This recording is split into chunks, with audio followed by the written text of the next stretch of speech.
Так, ребят, смотрите. Лампочки. Давление масла горит. Сейчас заводим.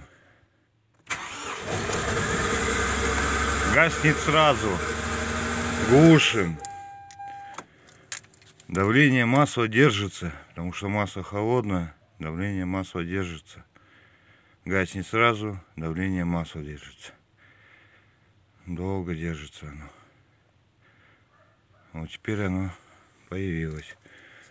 Значит, это все-таки не с коленвалом.